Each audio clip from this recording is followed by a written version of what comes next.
Welcome back to the show. I've got Coker Baldwin with the Beaver Creek Ski School in the house. This is your house. Yes, this is all of our house, but what a beautiful house. The white room. I love the white room. Yes, I love the I love what you did with the white room, Coker. Well, thank you very much. We've done our best to rake it and keep all the twigs and sticks off of it. And also, Mother Nature has done a tremendous job this winter, too. Wouldn't you say? Really great. The conditions, the snow conditions are phenomenal. Complete change. You know, if we go all the way back to November, we had a little bit of a slow start, and then Mother Nature has been there for us every step of the way. A lot of the kids' lessons that go in trees and so forth, they found it so much safer in there, so people have started expanding throughout the mountain. And I think this is a good segue into talking about where your levels are at. If you're an intermediate skier, we talked about off camera, the intermediates tend to, like we said, think that they're good to go, and they're not. There's always more you can learn. If you're an intermediate skier, you can embellish upon that with different, maybe it's different techniques, different snow conditions, different type of terrain. Absolutely. You know, there's a few ways to get to be an intermediate skier. One of them is you've taken a lesson or two. Another one is you've had some friends help you out. And then the other one is, we call it chairlift learning. Yeah. You've watched others and you said, okay, if I imitate that, I'll be okay. What we've done is we've basically given gas to someone who's not experienced with handling flammable material. Right. Another way to phrase that is they've gotten just enough ability to get themselves in trouble.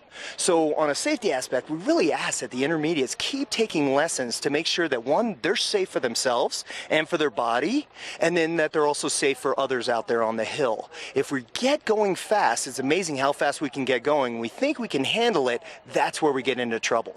Right.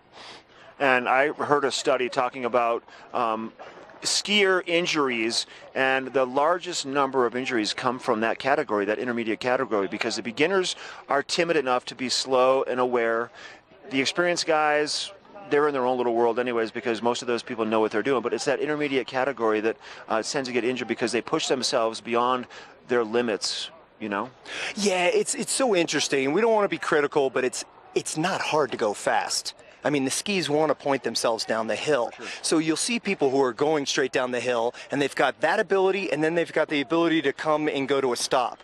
So they've missed a whole segment in between, which is actually the art of the turn. Yeah. I mean, if you look at anybody on the hill, everybody's turning. So skiing is turning, and that's where instruction comes in. We want to make sure that you can carve the arc. Same as for snowboarding. We want to make sure that there's a whole process in there, and not just trying to go for it at all expenses.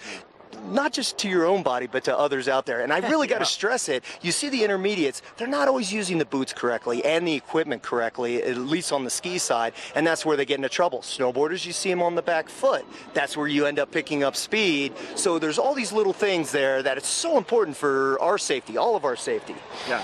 So what would you think would be the best product for an intermediate skier? Would it be a group, a private lesson? What would you recommend? You know, it depends on you. There's a social aspect in groups, and there's a price point advantage, so that always helps. But what we're always trying to mention too is if you want to expedite your learning and try and work everything into the best way for your day, then a private lesson is the way to go. I mean, it is our premier product. You're going to get some interesting instructor who's going to be able to focus in exactly on what you need, and we'll always combine it. We're not going to sit there and tell you this is what you need today. We want to hear what you want to do, and then we're going to try and work it in to make sure you're the safest on the hill and that you're also efficient. We want you to ski right till 3:30. Good, Coker. Good to see you. Oh, yeah. It was great to see you, Sassy. So what are we doing next? Oh, so are we sending it off to Ashley up on the hill for the weather? Going to see Ashley up on the hill for the weather. Thanks, Coker.